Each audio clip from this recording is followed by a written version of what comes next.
Сакал да се забавува со своите колеги во дискотеката Пулс, но завршил на клиника во Пловдив, Република Бугарија. Штипјанецот Александар Авукатов е еден од повредените во пожарот во Кочани.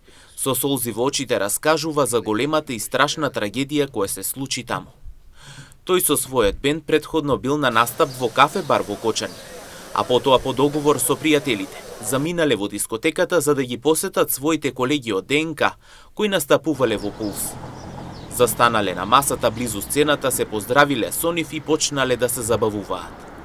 Пред камерите на М-нет телевизија Авукатов вели дека вечерта била преубава и атмосферата одлична, но за миг се претворило во голема катастрофа. У нас ние бевме на настап со мојот бенд во кафе-бар во Кочани и оттаму со нашите пријатели кои беа таму на нашиот настап и со колегите се договоривме да ги посетиме нашите колеги кои еве дел од нив и веќе не се меѓу нас, да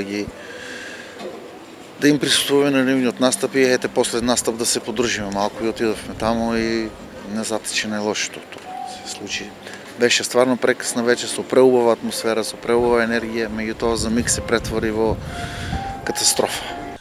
Откако се вклучиле праскалките, Авукатов сведочи се запалил плафонот. Панчо од ДНК соопштил на сите веднаш да излегуваат, но огнот се ширел бргу.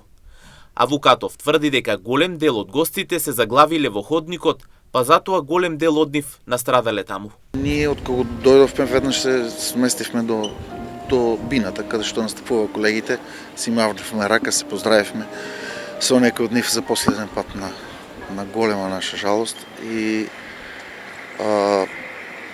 потоа се вклучија прскалките, се запали плафонот. Панчо кажа дека треба да излегуваме и почна дел од присутните да го напуштаат да ја напуштаат дискотеката. Не излегов бргу. Се пражнеше дискотеката, се заглавивме во ходникот, како и сите, на голем дел така настрадавме таму. Во целата несреќа Александар останува свесен и на нога преку целото време. Така излегол надвор без никаква помош. Благодарение на Бога останува жив, но останал повреден во пределот на рацете, рамениците и главата. Да, бев свесен цело време, бев на нога и така излегов, не без помош, сам излегов надвор.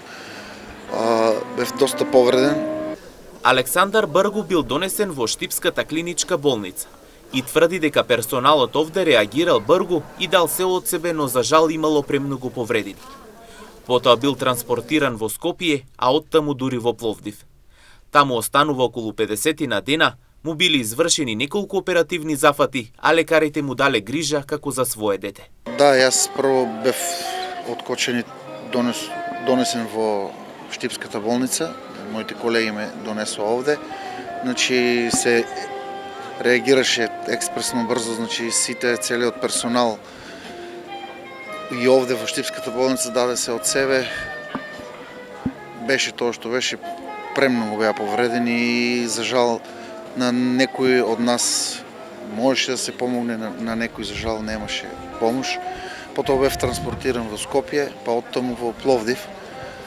Таму продолжив со лекувањето, направија неколку оперативни зафати на раците, на рамениците, на главата нема зафати, меѓутоа ми беше повредена и главата.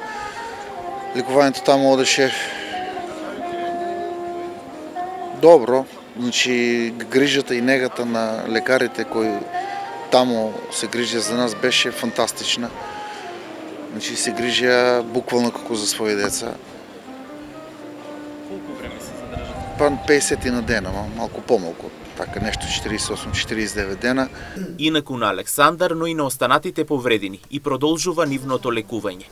Околу 5 од нив се уште одат на рехабилитација во клиничка болница Штип, а поголем дел од нив одат во општата болница во Кочани.